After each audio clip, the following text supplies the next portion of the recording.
Recording studio केसरिया। गाइले माई तुहर गुणगान, तुहर गुणगान माई तुहर गुणगान। गाइले माई तुहर गुणगान, तुहर गुणगान माई तुहर गुणगान। तनियो सा दे द ध्यान माई, एक बार पारा दप हम आई। तनियो सा दे द ध्यान माई, एक बार पारा दप हम आई। गाइले माई तुहर गुणगान, तुहर गुणगान माई तुहर गुणगान। गाइले माई तुहर गुणगान, तुहर गुणगान माई तुहर गुणगान। तनियो सा दे द ध्यान माई, एक बार पारा दप हम आई। तनियो सा दे द ध्यान माई, एक बार पारा दप हम आई।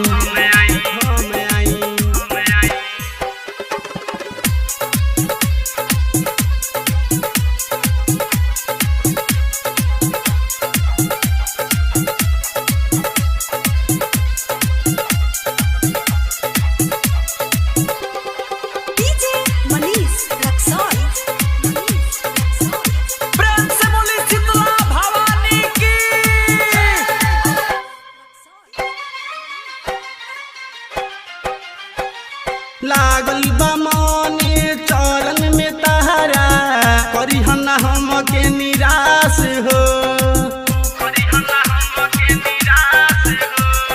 पवन खेसारी के जैसे हम चली, ये बावे एगो आस हो। मैया हमरो सुनलनी होरा, जिंदगी में हमारा आई कब सवेरा। नहीं तो हंसी गौआ जवार, गौआ जवार माई गौआ जवार। तनियो सा दे द ध्यान माई, एक बार पारा दप हम आई। तनियो सा दे द ध्यान माई, एक बार पारा दप हम आई।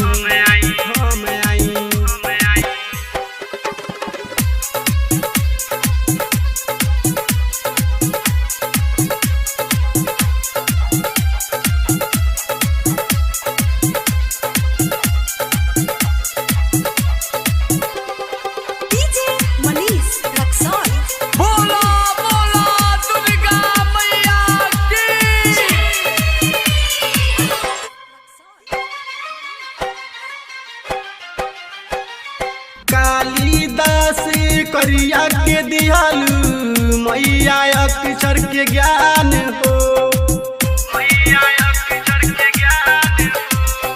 तोहरे आस गाइले गीतिया, दे दतई का ध्यान हो।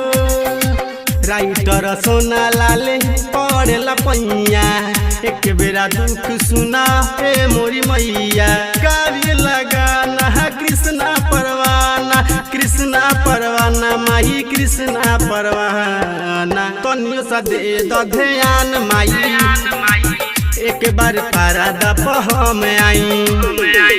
तनियो सा दे द ध्यान माई, एक बार पारा दप हम आई। रिकॉर्डिंग स्टूडियो केसरिया।